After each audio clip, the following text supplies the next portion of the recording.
The slap wasn't with a hand, it was with laughter.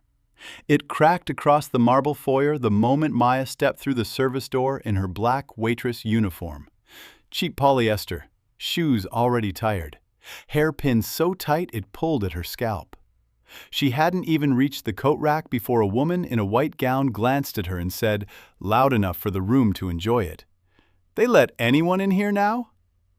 The circle around her chuckled like Maya was part of the entertainment package.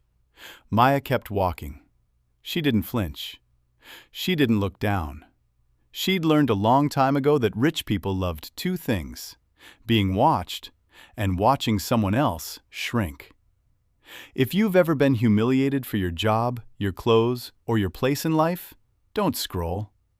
Like, subscribe, and comment where you're watching from, because what they do to Maya tonight is going to come back on them in the worst way. The mansion belonged to Damien Crawford. Everyone in the city knew his name. Glass towers downtown, a charity foundation with his face on the brochures. And tomorrow morning, a waterfront deal that would make him untouchable. Tonight was the celebration before the crown went on. The ballroom was lit like a magazine cover. Gold lamps, crystal chandeliers, walls lined with framed photos of Damien shaking hands with governors and smiling children. A string quartet played softly, but it was the kind of soft that still felt expensive. "New girl." A catering supervisor with a headset appeared at Maya's elbow, eyes sharp. "You're Maya?" "Yes." "I'm Rena. You're on champagne and pass trays. No talking. No eye contact unless they speak first. If anyone complains, you apologize even if you did nothing. Understand?" Maya nodded once.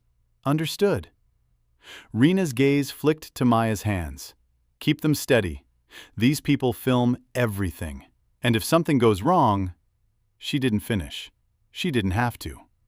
Maya stepped into the main hall with a tray of flutes and the weight of rent, hospital bills, and her mother's medication schedule pressing behind her ribs like a second spine.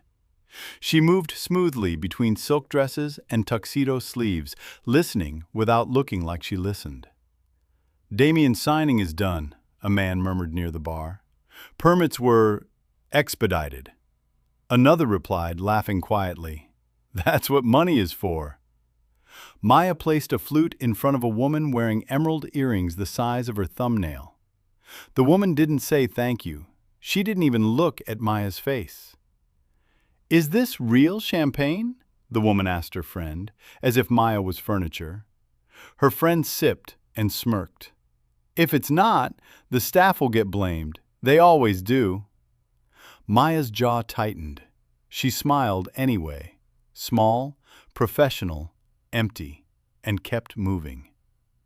At the far end of the room, a small stage sat under a screen that read, "Crawford Foundation, Gala for Tomorrow."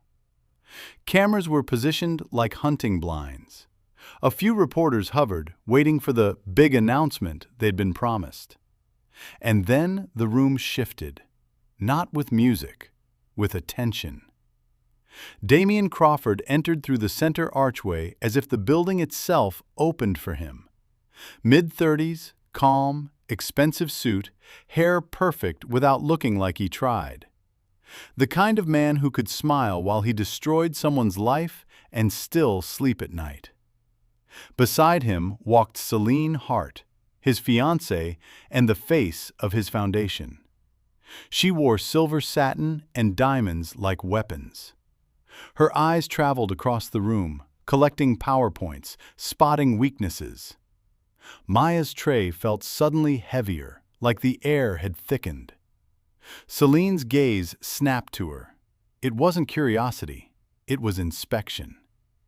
Celine drifted closer, heels silent on the polished floor. "You," she said, softly. Maya stopped, professional smile fixed. "Yes, ma'am?" Celine's eyes skimmed Maya's uniform, the tiny fray at the cuff. "Who hired you?"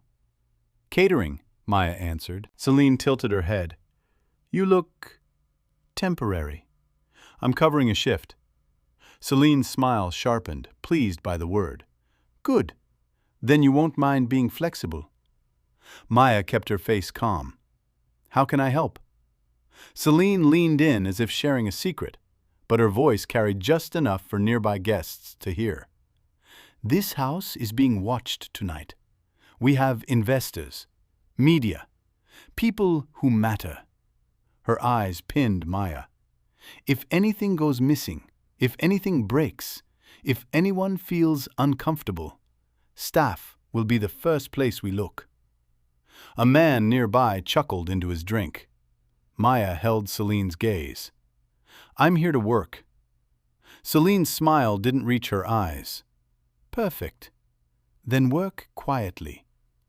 Celine turned away as if Maya had stopped existing. Maya exhaled slowly and stepped forward, and someone clipped her shoulder, just enough to tilt her tray. Champagne trembled in glass rims.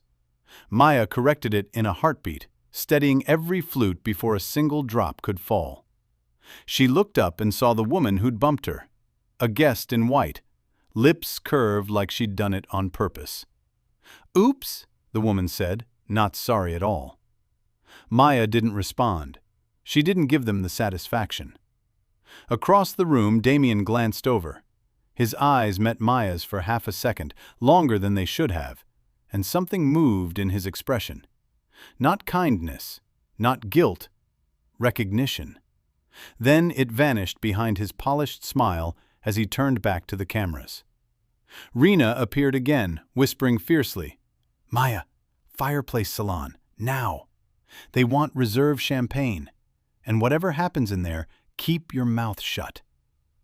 Maya tightened her grip on the tray and walked toward the private salon, where the laughter sounded quieter, and the rules felt sharper. The fireplace salon was where the mansion stopped feeling like a party and started feeling like a negotiation. The lights were lower, the laughter was quieter, the people were fewer, but every person in the room carried the kind of power that didn't need volume. Men with cufflinks like tiny mirrors, women with smiles that never reached their eyes. A politician near the mantel who kept checking his phone like it was giving him orders. Maya stepped in with her tray and instantly felt the air change. Celine was already there, perched on the arm of a leather chair as if it belonged to her. Damien stood near the fireplace with two investors and the politician, holding a glass he barely drank from. The conversation was soft, but the words had edges. Tomorrow morning, one investor murmured, once the signatures hit, it's irreversible. Damien smiled. That's the point. Maya moved toward the sideboard, careful not to enter the circle. She could feel eyes following her hands, waiting for a mistake they could turn into entertainment. Celine looked up. Reserve champagne, she said, like she was ordering a punishment. We're serving house, Maya replied politely. Celine's head turned slow. Are you correcting me? Maya held her ground without showing it. No, ma'am, I'm asking where it's kept. Celine smiled, satisfied that she'd pulled Maya into the room's attention. Cellar cabinet, code is on Rena's clipboard. Hurry, Damien doesn't like waiting. Maya left, went to the service corridor, found the code taped under a sticky note, and opened the cabinet. Inside sat a bottle wrapped in velvet, the label alone screaming money. On her way back, a junior server whispered, eyes wide, That's his personal. Don't touch it. I was told to, Maya said. The server swallowed. By who? Maya didn't answer. Celine's name hovered in the hallway like perfume. Back in the salon, Celine took the bottle from Maya and lifted it slightly so the investors could see. This, she said, is what we pour when the right people are watching. Damien's eyes flicked to Maya, briefly assessing, like he was measuring whether she would be a problem later. Then he turned back to the men. Maya poured. Crystal flutes filled. No spill, no tremor. The politician chuckled. Staff's getting younger. One of the investors said, and braver. Celine laughed lightly. Don't worry, they're still trainable. Maya stepped back, tray balanced, ready to disappear. Then Celine's friend, the woman in white, slid behind Maya with a smile that didn't belong to her. Careful, sweetheart, the woman murmured, soft as silk. She bumped Maya's elbow, hard. The tray dipped. A flute tipped. Champagne arced through the air and hit the politician's sleeve, then the front of his jacket. For a fraction of a second, the room froze. Then the politician stood, voice sharp. "Are you serious?" Maya straightened instantly. "I'm sorry, sir. I'll have it cleaned right away." Celine gasped theatrically. "Oh no, Maya! Tell him it was an accident." "It was an accident," Maya said, voice steady. "Someone bumped me." Celine's smile tightened. "Someone bumped you?" "Yes, ma'am." The white-dressed woman pressed a hand to her chest. "She lurched into me. I tried to steady her." The lie was smooth, and the room wanted it to be true. Damien stepped closer, calm enough to be terrifying. "How long have you worked for my staff?" "Tonight," Maya said. A ripple of amusement moved through the men. Damien nodded slowly, as if the answer confirmed something. "Then you're learning fast," he said. "In my house, mistakes aren't just mistakes. They're a reflection." Maya met his eyes. "I can fix it." Damien's mouth curved, not a smile, more like approval of his own control. "Apologize properly." "I already did." Damien leaned in slightly, voice lower, so the room leaned with him. "Not to me, to him. And make it sound like you understand who you spilled on." Someone near the doorway quietly raised a phone. Maya felt her throat tighten once. She forced it open with air. "Sir," she said to the politician, "I'm sorry for the damage. I'll make sure it's handled immediately." The politician sneered. "Handled by who? You?" Damien reached into his pocket and pulled out a crisp bill, holding it between two fingers like he was dangling a treat. "Here," he said, loud enough for everyone. "For your trouble." The politician blinked. "Damien." Damien didn't look at him. His attention stayed on Maya. "Take it," he said, calm, absolute. "And remember where you stand." The room watched, hungry. Maya didn't want the money. She wanted to walk out. But refusing would turn this into a different kind of scene, one where they could claim she was difficult, unstable, ungrateful. So she took the bill and tucked it away without looking down. "Good," Damien said, like she'd passed a test. "Now fix it." Rena rushed in, face pale, clutching a stain kit. "I'll handle it, Mr. Crawford." "No," Damien said. "She will." Rena froze. Damien pointed toward the corridor that led upstairs. "There's a rug in the study that needs attention. Red wine from earlier. Since Maya is talented at creating problems, she can learn to remove them." Celine stepped closer to Maya, whispering, velvet sweet. "Upstairs is private. Don't open the wrong door. Don't look at the wrong papers. Don't get lost." Her smile sharpened. "People who get lost in this house don't always find their way back."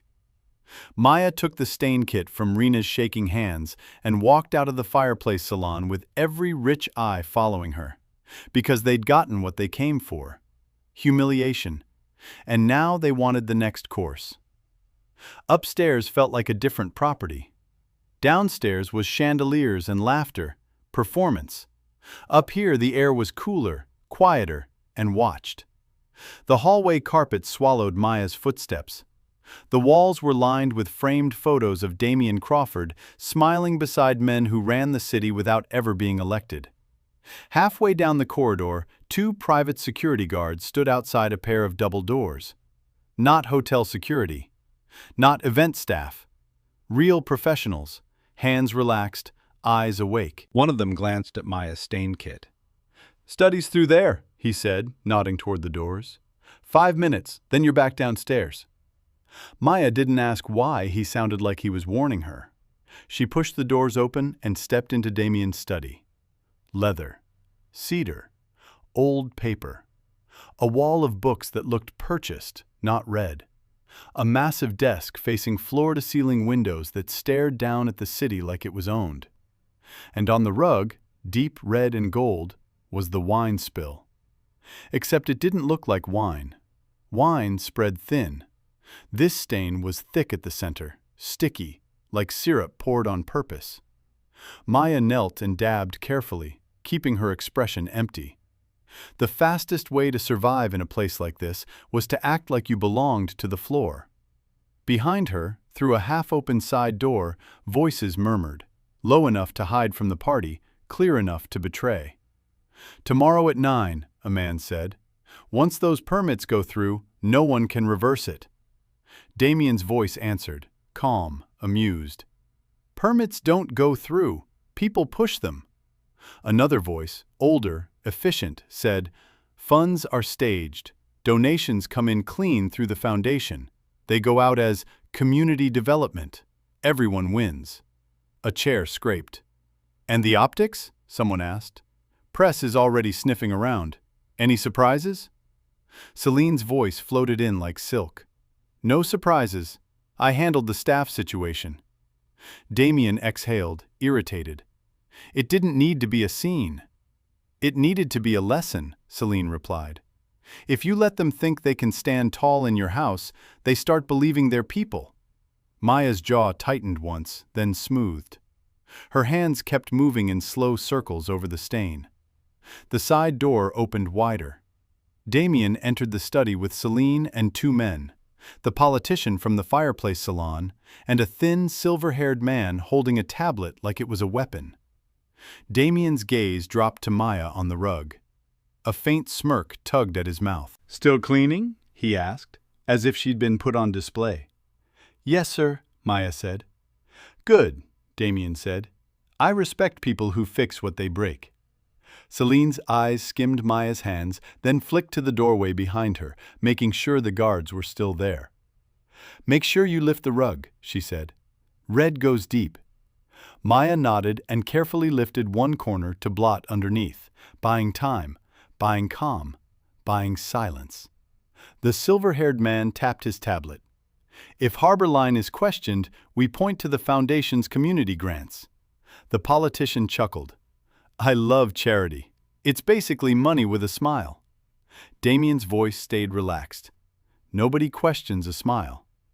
Celine drifted closer to Maya, crouching slightly as if inspecting her work. Her perfume hit Maya's throat like a warning. "You're holding yourself together," Celine whispered, so only Maya could hear. "That's cute." Maya kept her gaze on the rug. "I'm just cleaning, ma'am." Celine's smile sharpened. "No, you're surviving. And I don't like when people like you survive in my house without permission." Maya didn't answer. Behind her, Damien's footsteps moved, closer than they needed to be. Maya felt his presence like heat. "Stand up," Damien said. Maya rose slowly, keeping her posture neutral, hands visible, stain kit on the floor. Damien studied her the way he studied everyone, like a man trying to decide whether a problem should be bought, buried, or broken. "You know," he said, voice smooth, "most girls would be crying by now." Maya held her face still. "I'm trying to finish my assignment." Damien's eyes flicked over her. Uniform, name tag, the faint tremble she refused to show. "Assignments," he repeated, amused. "That's what you call it." Celine straightened. "Damien, we have people waiting downstairs."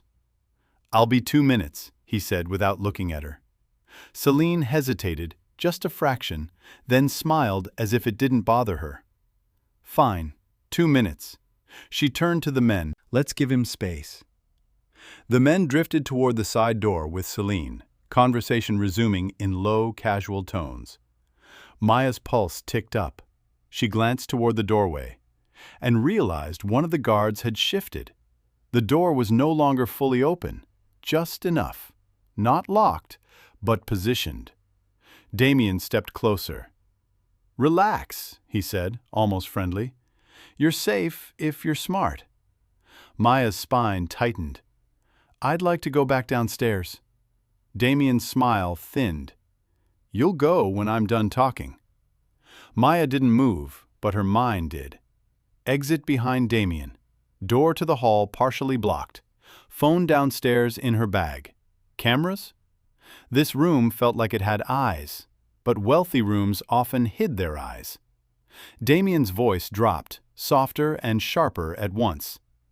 People like you come into places like this and think you're invisible. But you're not invisible. You're available. Maya's stomach turned cold. She kept her voice steady. I'm working. Damien leaned in slightly, like this was a private joke.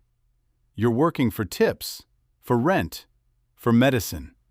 His eyes flicked, briefly, toward the prescription receipt Celine had mocked earlier. I could solve your problems with one check. Maya's throat tightened. No. Damien's expression didn't change, but the air did. No? Maya held her ground with a calm she had to build from the inside out. No, sir. Damien's hand lifted, not to strike, not to grab, just to touch the edge of her name tag, like he owned even the letters of her identity. Maya stepped back once. Damien's eyes hardened. Be careful, he said quietly. I'm offering you a way out. Don't make me regret being generous. Maya's voice stayed even. Please move. I need to return to my station. Damien stared at her for a long beat. Then he smiled again, small, controlled, dangerous. Fine, he said. Go. Maya didn't rush. She didn't run. She walked toward the door with measured steps, because panic was the reaction men like him fed on. As she passed the desk, her elbow brushed something that wasn't there a second ago. A small black object slid near her hand. A USB drive. Maya's fingers tightened around the stain cloth automatically. With the same motion, one clean, practiced movement, she slid the drive beneath the cloth and into her palm. No dramatic snatch, no sudden look. Damien didn't seem to notice, or he pretended not to. Maya reached the door. The guard opened it with an unreadable face, letting her into the hallway like she'd been released from a cage that still had teeth. Behind her, Damien's voice followed, low and precise. Remember, he said, if you talk about anything that happened upstairs, you won't just lose your job, you'll lose your life as you know it. Maya kept walking. Her face stayed calm. Her pace stayed steady. But inside her palm, hidden under a cloth that smelled like chemicals and syrup, the USB drive felt like something heavier than plastic. It felt like proof. They didn't take Maya back through the ballroom. They took her through the back corridors, service stairs, narrow hallways, doors that clicked shut behind her, until she was in a small paneled room that felt designed for one thing: signatures. A metal table, a printer, 2 chairs positioned so one person sat lower in the light. Damien walked in last and closed the door himself. Not hard, not dramatic, just final. Celine followed him, calm as ever, carrying a thin folder like it was a weapon she'd used before. Behind them came the head of security. Broad shoulders, blank expression, earpiece softly crackling. Rena stood near the doorway, face pale, eyes fixed on the floor like she'd been told not to witness. Maya's stomach tightened. She kept her breathing even. She kept her hands still. Sit, the guard said. Maya sat. Celine placed the folder on the table and slid it toward Maya. Standard paperwork, she said brightly. Non-disclosure, termination, trespass notice. Maya opened it. The words weren't standard. They were poison dressed as policy. It wasn't just an NDA. It was a confession that said she'd entered restricted areas without permission, that she'd behaved inappropriately, that she'd threatened the reputation of the hosts, and that she accepted full responsibility for any discomfort caused to guests. Maya looked up. This says I admit wrongdoing. Damien's voice stayed smooth. It says you agree to move on. And if I don't? Maya asked. Celine smiled like she'd been waiting for that line. Then we do this in the main hall. We call the police. We tell them you were upstairs where you shouldn't be. We tell them you tried to extort my fiancé. We show them your little attitude. And you become a story nobody hires. Maya's gaze moved to Damien. You'll do that. Damien didn't blink. I'll do whatever I have to do to protect my house. For a second, the room was quiet enough that Maya could hear the printer's idle hum, like a creature waiting to be fed. Maya lowered her eyes to the papers again, forcing her hands not to shake. Inside her apron, pressed against her ribs, the USB drive felt like a second heartbeat. She didn't touch it. Not yet. She pointed to a line with her finger. This section says I can't speak to anyone about tonight. Not police, not attorneys. Damien leaned forward slightly. Correct. So you want silence, Maya said, voice even. More than truth. Celine laughed quietly.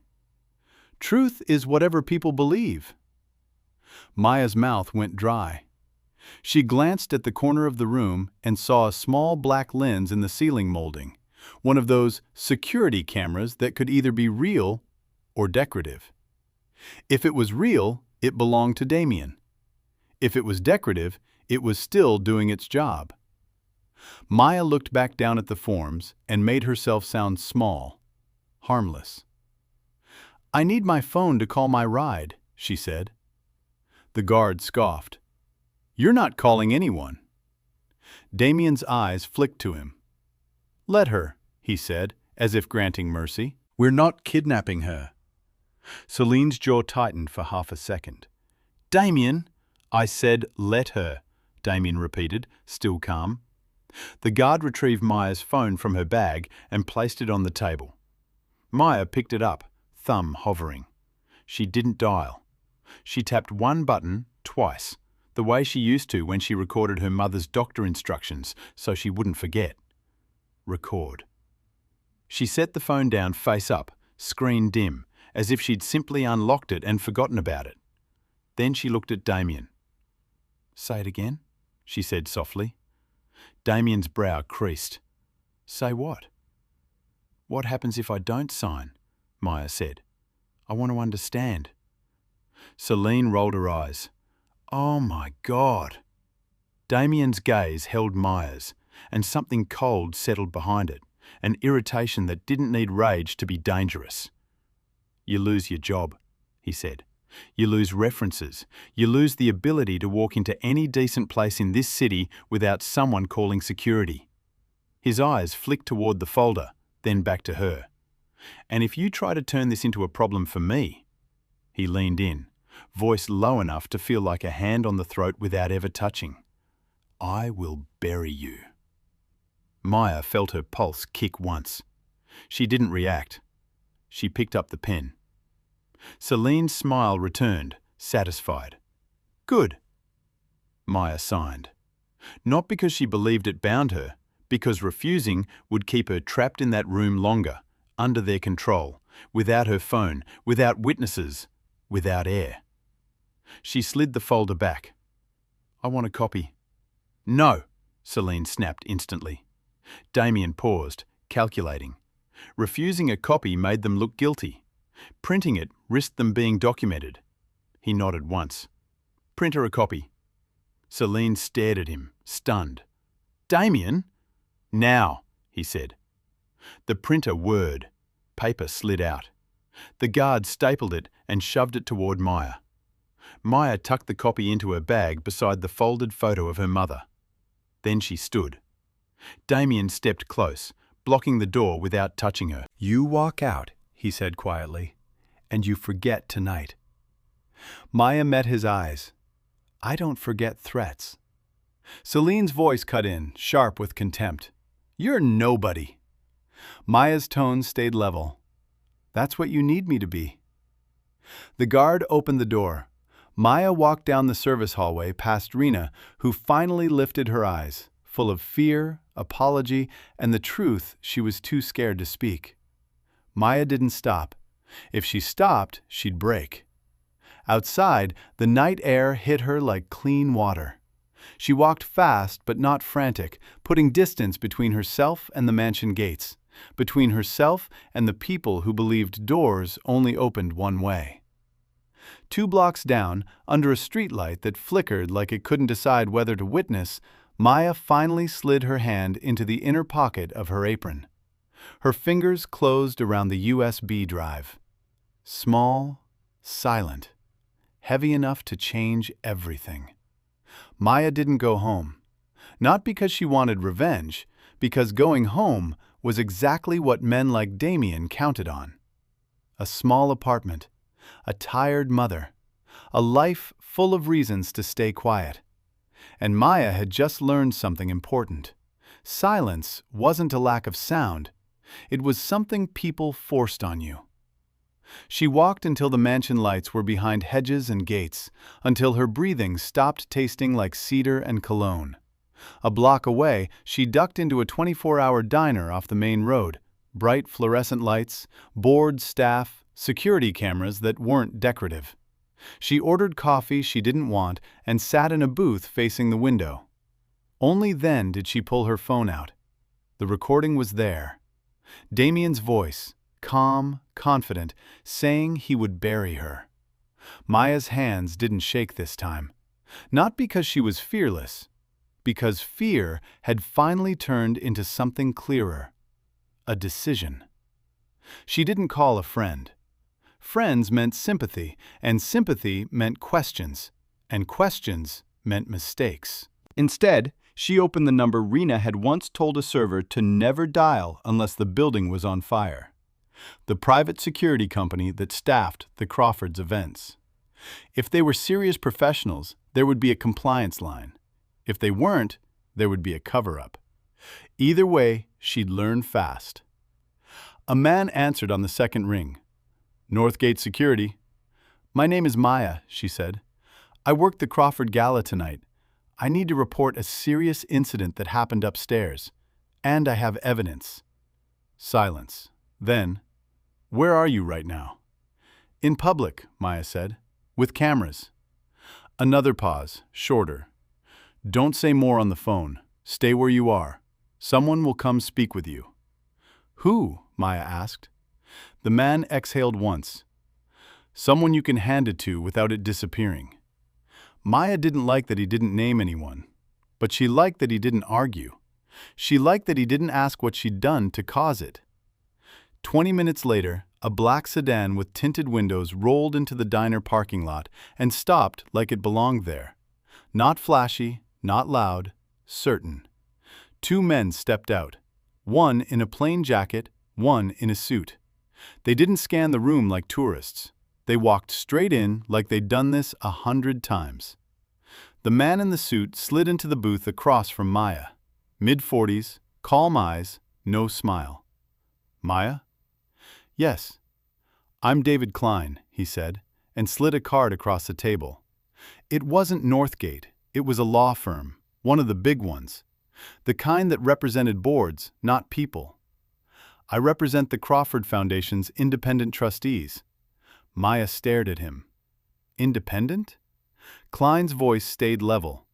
"Independent enough to know Damien is a liability, and serious enough to prepare for the day he becomes one." Maya's throat tightened. "So you knew?" Klein didn't deny it. "We suspected. We didn't have what we needed." His gaze held hers. "Do you?" Maya placed her phone on the table and played the audio. Damien's voice filled the booth. Soft, controlled, unmistakable. "I will bury you." The waitress behind the counter stopped wiping for half a second, then pretended she hadn't heard. The couple in the corner looked away. Everybody knew when something dangerous entered the room. Klein's expression didn't change, but the air did. "Now the other piece," he said. Maya didn't plug the USB into anything. She didn't hand it over casually. She took a napkin, placed the drive on it, and slid it across like it was a loaded gun. Klein produced an evidence bag and sealed it immediately. "Good," he said quietly. "You didn't open it." Maya's voice came out steady. "What happens now?" Klein leaned back slightly. Now you become protected. He glanced at the man in the plain jacket. And Damien becomes interruptible. Maya almost laughed at the word. Interruptible. Klein's eyes were cold. Tomorrow morning, he expects cameras for a signing. Investors, press, smiles. He tapped the evidence bag once. Instead, he gets warrants. Maya's heart thumped once. Police? More than police, Klein said. Financial crimes, regulatory, the board. Everyone who's been waiting for a reason to stop fearing him. Maya swallowed. And Celine? Klein's mouth twitched. People like Celine don't go down with ships. They jump early and call it strategy. He stood. You're coming with us tonight, somewhere safe. In the morning, you'll make a statement with counsel. Not alone, not cornered. Maya hesitated because trusting strangers was how you got hurt twice. Then she remembered Damien's face upstairs, how calm he'd been while threatening to erase her life. She stood. Okay. Morning arrived bright and brutal. At 8:57 a.m., Damien Crawford stood at the front of his mansion in a tailored coat, tie perfect, smile ready. The signing was set for 9. Cameras were already on the lawn. Investors' cars lined the drive like a parade of polished confidence. Celine floated beside him, flawless, rehearsed. After the signing, she murmured, we post the engagement photos. It'll bury last night. Damien's smile tightened. Last night is already dead. A sound drifted through the gates. Engines, smooth, controlled, multiple. The crowd turned. A motorcade of black cars rolled up the driveway, one after another. Tinted windows, no vanity plates, no show. Not rich person dramatic, government inevitable. Damien's head of security stepped forward, tense. Sir, these vehicles aren't on our list. Damien's smile held for a second longer than it should have. Then find out whose they are. But he already knew. Because power recognizes power. The lead car stopped. A man stepped out with a folder, another with a badge, another with a hard case. The press cameras swung toward them like sunflowers. The man with the folder spoke calmly, loud enough to carry. Damien Crawford? Damien took one step down his own stairs, still trying to own the moment. Yes? You are being served with a search warrant, the man said, and an emergency order freezing transactions related to Harborline pending investigation. Celine's voice snapped. This is ridiculous. Do you know who— Ma'am? The agent interrupted, not looking at her. Step back. Damien's jaw flexed. There's been a misunderstanding. A second agent glanced at the press. Not a misunderstanding. Evidence. The investors behind the cameras started backing away without turning around, as if distance could protect them from association. And then Maya appeared at the edge of the driveway, beside Klein and a woman in a suit, someone official enough that even Damien's security didn't dare block her. Celine saw her and went pale. Her? Damien's eyes locked on Maya like she'd become a crack in his foundation. Maya didn't smile. She didn't gloat. She simply stood there, alive, heard, protected. Klein spoke, calm as a scalpel. You threatened a staff member into silence last night. We have the recording. And we have materials recovered from your private suite. Damien's voice dropped. Dangerous. You think this ends me? The agent stepped forward. Sir, hands where I can see them.